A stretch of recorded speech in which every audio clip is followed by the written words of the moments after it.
Hi friends, வாங்க இன்றைக்கி நம்ம சிக்கன் கிரேவி எப்படி செய்யலான்னு பார்க்கலாம். அதுக்கு பட்டை, ஜீரகம், பிரியாணி இலை, ஸ்டார் பூ இதெல்லாம் எடுத்து வச்சுருக்கேன். பெரிய வெங்காயம், தக்காளி, கருவேப்பிலை, இஞ்சி பூண்டு பேஸ்ட்டு, ஒரே ஒரு பச்சை மிளகாய் இதெல்லாம் எடுத்து வச்சுருக்கேன். அரைக்கிறதுக்கு வந்துட்டு தக்காளியும் குருமிளகு, ஜீரகம், ஒரே ஒரு மிளகா மட்டும் அரைச்சி வச்சுக்கலாம். வறுத்து அரைக்கணும். வறுத்து அரைச்சி எடுத்து வச்சுக்கலாம். அப்போ நம்ம இப்போ வந்து கொஞ்சம் எண்ணெய் வந்து கொஞ்சம் தாராளமாக ஊற்றிக்கலாம். அப்போ தான் கொஞ்சம் வணங்குறதுக்கெல்லாம் நம்மளுக்கு கரெக்டாக இருக்கும். எண்ணெய் கொஞ்சம் நல்லா காயட்டும். நல்லா காயறதுக்குள்ளே நம்ம எல்லாமே ரெடி பண்ணி வச்சுக்கலாம்.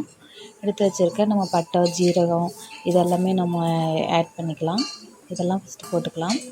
போட்டுட்டு இது கொஞ்சம் நல்லா வணங்கணும். அந்த ஸ்மெல் சூப்பராக இருக்கும். இது எண்ணெயில் வணங்கும்போது சூப்பராக இருக்கும். அப்படியே கொஞ்சம் நல்லா வணங்கட்டும். பெருஞ்சீரகம்லாம் போட்டிருக்கேன். நல்லா வணங்கட்டும். வணங்கினதுக்கப்புறம் இப்போ நம்ம தக்காளி வெங்காயம் ஆட் பண்ண போகிறோம். பெரிய வெங்காயம் தான் கட் பண்ணி வச்சுருக்கேன். 2 பெரிய வெங்காயம் கட் பண்ணி வச்சுருக்கேன். இது 2ஐயும் நம்ம போட்டுக்கலாம். 2 பெரிய வெங்காயத்தையும் போட்டுக்கலாம். போட்டுட்டு வெங்காயம் நல்லா வணங்கட்டும். வெங்காயம் 2 பெரிய வெங்காயம் போட்டிருக்கேன். அப்போ தான் கிரேவி கொஞ்சம் நல்லாயிருக்கும். அதனால் வெங்காயம் போட்டுக்கலாம். நல்லா ஃபஸ்ட்டு வதக்கிக்கலாம். நல்லா வதக்கி வச்சுட்டு கொஞ்சம் நல்லாவே வணங்கணும். அந்த பச்சை வாசம்லாம் போகணும் இல்லையா, அதனால் அதை நல்லா வணங்கட்டும். நல்லா வணங்கினதுக்கப்புறம் கொஞ்சம் ஓரளவுக்கு வணங்கினா போதும், ரொம்ப வணங்க தேவையில்லை. அந்த பச்சை வாசனை போகணும். அதனால் நம்ம கொஞ்சம் நல்லா வணக்கிக்கலாம். ஒரு கம்பி பதம் வரைக்கும் நல்லா வணக்கிக்கலாம். கண்ணாடி பதம் வரைக்கும் நல்லா வணக்கிக்கலாம். நல்லா வணக்கி விட்டுட்டு பாருங்கள் எந்த அளவுக்கு வணங்கியிருக்குன்னு. இந்த அளவுக்கு வணங்கியிருக்கு. எண்ணெய் பிரிஞ்சு வந்திருக்கு பார்த்தீங்களா, அந்த மாதிரி நம்ம நல்லா வணக்கிக்கணும். அப்புறம் கருவேப்பிலை போட்டுக்கலாம். கருவேப்பிலை போட்டுட்டு நல்லா எண்ணெயில் நல்லா வதக்கி விடணும்.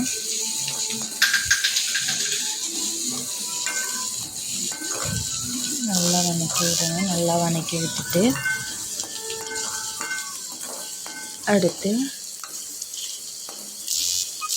நம்ம இஞ்சி பூண்டு ஆட் பண்ண போகிறோம்.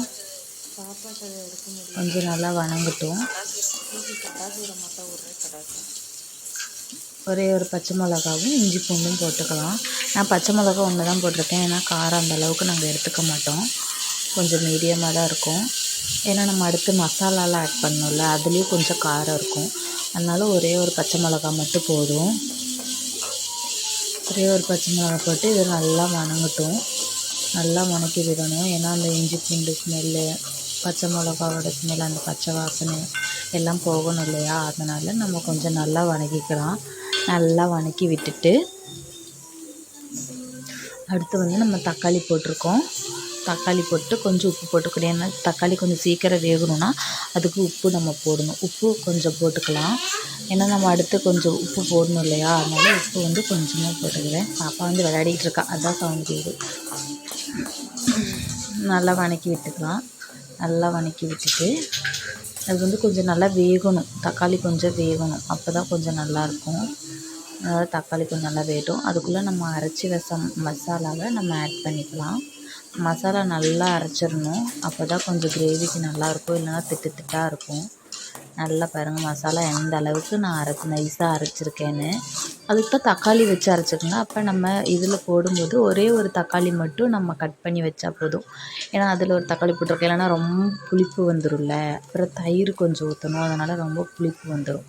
இப்போ வந்து நான் ஆச்சி சிக்கன் மசாலா தான் போட்டிருக்கேன். எங்களுக்கு இது ரொம்ப பிடிக்கும். சிக்கன் பாருங்கள் எடுத்து கழுவி வச்சுருக்கேன்.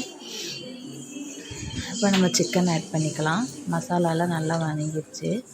நம்ம சிக்கன் ஆட் பண்ணிக்கலாம். இது சிக்கன் மசாலா மட்டும் போடலை, கொஞ்சம் மிளகாத்தூளும் போட்டிருக்கேன். அதை நான் வீடியோ எடுக்கலை. மிளகாத்தூள், மஞ்சத்தூள்லாம் போட்டிருக்கேன். அது நான் வீடியோ எடுக்க முடியல. இப்போ நல்லா மசாலாலாம் நல்லா பச்சை வாசனை போயிடுச்சு. அதனால் நம்ம இப்போ சிக்கன் ஆட் பண்ணிக்கலாம். ஃபஸ்ட்டு சிக்கன் ஆட் பண்ணிவிட்டு நல்லா நம்ம மிக்ஸ் பண்ணி விட்டுக்கலாம். ஃபுல் மசாலா எல்லாமே படுற மாதிரி நம்ம ஃபுல்லாக இது பண்ணி கிளறி விட்டுக்கலாம்.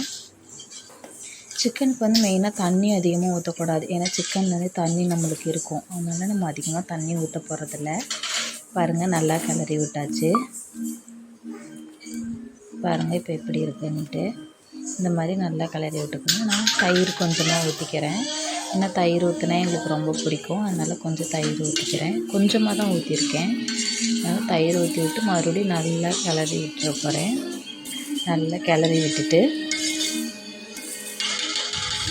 நம்ம இப்போ அப்படியே கொஞ்சம் நேரத்துக்கு மூடி வச்சிடலாம். உப்பு போட்டுக்கலாம். ஏன்னா முதல் நம்ம உப்பு ஓரளவுக்கு போட்டிருக்கோம் இல்லையா, அதனால் கம்மியாக தான் உப்பு போடுறேன் நான். நான் முதல்லே கொஞ்சம் உப்பு போட்டிருக்கேன், அதனால் கொஞ்சமாக தான் உப்பு போடுறேன். உப்பு போட்டுட்டு நல்லா நம்ம இப்போ கிளறி விட்டுக்கலாம். நல்லா கிளறி விடணும். விட்டுட்டு இப்போ மூடி வச்சுக்கலாம். இப்போ பாருங்கள், கொஞ்சம் அப்படியே கொதிச்சிருக்கு. நம்ம கொத்தமல்லி போட்டுக்கலாம். கொத்தமல்லி போட்டுட்டு நம்ம கொஞ்சம் நல்லா கிளறி விடணும். நம்மளுக்கு இன்னும் கொஞ்சம் தண்ணியெல்லாம் கம்மி ஆகணும். அதனால் நம்ம மறுபடியும் நல்லா கிளறி விட்டுட்டு இப்போ பாருங்கள் எந்த அளவுக்கு இருக்குன்னு. இது நம்ம சாதத்து கூட வச்சு சாப்பிட்றதுக்கு நம்மளுக்கு கரெக்டாக இருக்கும். நம்ம சிக்கன் கிரேவி ரெடி. வாங்க சாப்பிடலாம். சேனல் சப்ஸ்கிரைப் பண்ணுங்கள், சப்போர்ட் பண்ணுங்கள். டாட்டா பாய். ஹாய் ஃப்ரெண்ட்ஸ், வாங்க இன்றைக்கி நம்ம சிக்கன் கிரேவி எப்படி செய்யலான்னு பார்க்கலாம். அதுக்கு பட்டை, சீரகம்,